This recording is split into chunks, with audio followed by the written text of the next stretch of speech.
சத்தமிடுவாய், இதோ நான் இருக்கிறேன்னு சொல்லுவாராம். என்ன பண்றது? ஐயோ அம்மா, ஆண்டவரே நான் இப்படி இருக்கிறேன், இயேசுவே அப்படி கூப்பிட்டா, பயப்படாத நான் இருக்கிறேன் அப்படின்னு சொல்லுவாராம். அதான் ஆண்டவருடைய சுபாவம். அதனால இன்றைக்கு ஆண்டவர் இயேசு கிறிஸ்து உங்களை பார்த்து சொல்றார். இப்போ ஒரு தாய் தன் குழந்தைய தொட்டில போட்டிருக்கிறாங்க.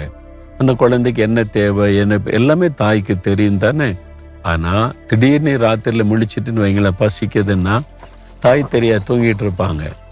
அந்த குழந்தை சத்தமிடும். அந்த சத்தத்தை கேட்டோடனே தாய் விழித்து கொண்டு ஓடி வந்து உதவி செய்வாங்க. அதான் எங்க அம்மாவுக்கு எல்லாமே தெரியுமே, அவங்களா கொடுக்கட்டும் அப்படின்னு சும்மா இருந்தா குழந்தை பசியோட தான் இருக்கும். பசிச்ச உடனே அது கூப்பிடும், சத்தமிடும். அப்போ தாய் சொல்லுவான், நான் இருக்கிறேன் அப்படின்னு சொல்லி. அதே மாதிரி தான் இயேசுவே அப்படின்னு கூப்பிடணும். எனக்கு உதவி செய்யுங்க, எனக்கு இதில் ஹெல்ப் பண்ணுங்க, எனக்கு ஆலோசனை தாங்க, நான் என்ன செய்யணும். நீங்க கூப்பிட்டா அவர் பதில் தருவார். இன்னைக்கு கூப்பிட்டீங்களா? காலையில் ஆண்டவருடைய சமூகத்துல போய் ஆண்டவரோட பேசினீங்களா? யோசித்து பாருங்க. உங்க காரியத்தை ஆண்டவருக்கு சொன்னீங்களா? நீங்க நான் காலையில எழும்பி சொன்னேன், நாங்க இது மாதிரி ரெக்கார்ட்லாம் பண்ணணும், வாக் வித் ஜீசஸ், ஆண்டவரே நீங்க வந்து பேசணுமே, எனக்கு கிருபை தாங்க, நாங்க என்னென்ன பேசணும்னு எனக்கு சொல்லி கொடுங்க, ஜனங்களுக்கு ஆசீர்வாதமா இருக்கணும், பேசிட்டு தானே உங்ககிட்ட வந்து நான் பேசுறேன்.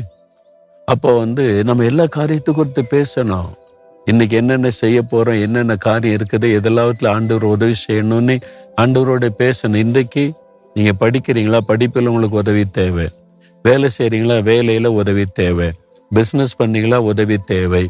ஊழியம் செய்றீங்களா? அதுல உதவி தேவை. ஆண்டவர்கிட்ட காலையில பேசுனீங்களா? அதை குறித்து நீங்க பேசுங்க, நீங்க கூப்பிடுங்க. இதுல எனக்கு ஹெல்ப் வேணும், எனக்கு என்ன பண்ணன்னு தெரியல, எனக்கு உதவி செய்யுங்கன்னு சொல்லுங்க. அப்போ ஆண்டவர் கரம் நீட்டுவார், கட்டாயம் மறு உத்தரவு அருளுவார். சரியா?